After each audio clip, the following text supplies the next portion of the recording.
Trump vallandab poliitilise põrgusel teisipäeval 2. juunil 2026. Pärast seda, kui liitlasvägede surm sütitas uudised Iraagi kohta ja pani Lähis-Ida taas Washingtoni vastu suunatud surve sõja keskmesse. Ameerika sõdur ja Briti sõjaväelane hukkusid väljaõppe ajal Erbili õhuväebaasis Põhja-Iraagis, tundlikus piirkonnas Iraani piiri lähedal, kus lääne väed tegutsevad endiselt julgeoleku, väljaõppe ja terrorismi vastastel missioonidel. Ameerika Ühendriikide ja Suurbritannia võimud käsitlesid juhtumit kui väljaõppeõnnetust, kuid juhtum paisus suuremaks. Just siis, kui Iraan suurendas ähvardusi, hakkasid relvarühmitused taas Washingtoni liitlastele survet avaldama. Ja vasakpoolsed püüdsid muuta iga tragöödia tõendiks Trumpi nõrkuse kohta. Aga tegelik tõlgendus on hoopis teistsugune.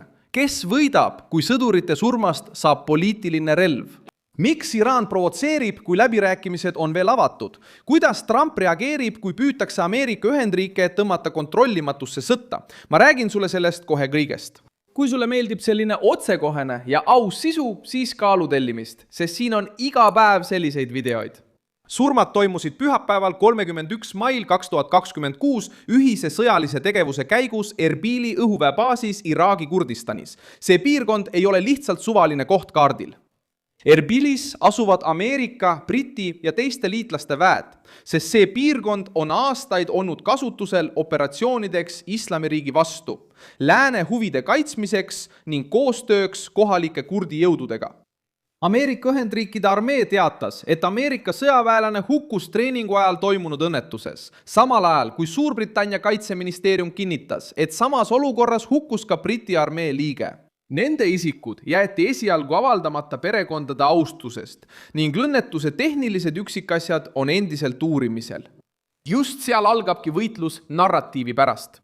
Enne kui oli avalikustatud täpne põhjus surmade kohta, kiirustasid Trumpi vastased meediaväljaanded seostama juhtumit Iraani rünnakutega, vastulöökidega Põhja-Iraagis ja Teherani survega lääne baasidele. Poliitiline eesmärk on muidugi jätta mulje, et Trump on kaotanud kontrolli Lähis-Ida üle. Nagu oleks kahe sõjaväelase surm treeningu käigus automaatselt tõend Valge Maja strateegilisest kaotusest. See manööver püüab varjata üht olulist detaili. Kaos tekib, sest Iraan, selle relvarühmitused ja piirkondlikud liitlased teavad, et Washington on taas hakanud hinda maksma panema, blokaadi kehtestama, survet avaldama ja nõudmisi esitama. Iraan püüab kasutada iga rindejoont väljapressimise vahendina. Pärsia lahes võtab revolutsiooniline kaardivägi vastutuse rünnakute eest laevade vastu, mis on seotud Ameerika ja Iisraeli huvidega. Iraagis käsitletakse lääne baaside lähedal asuvaid piirkondi taas hirmutamise areenina.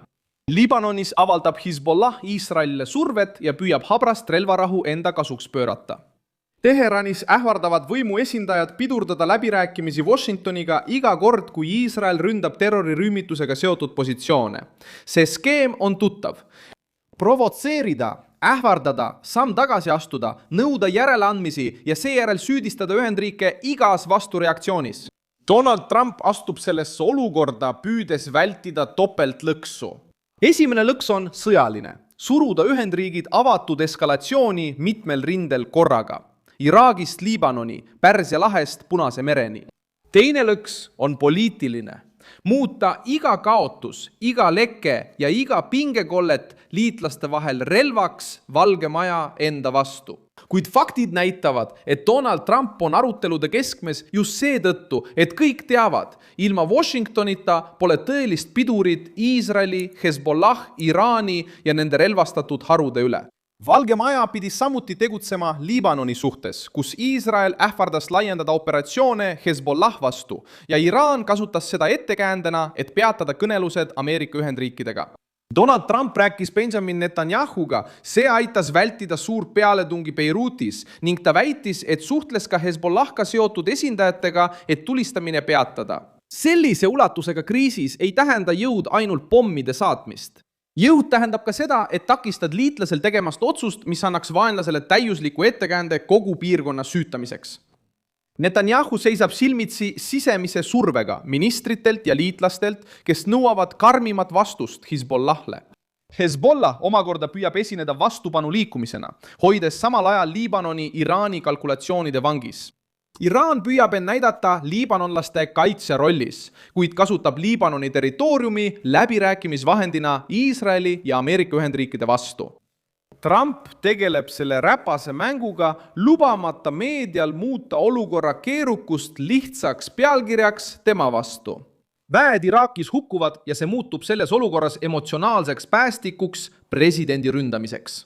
Aga tegelik probleem on ebastabiilsuse võrgustik, mida Teheran on aastakümneid toitnud. Erbili õhuväebaasest on saanud selle surve sõja sümbol, sest see asub piirkonnas, kust Washington ei saa lihtsalt kaduda.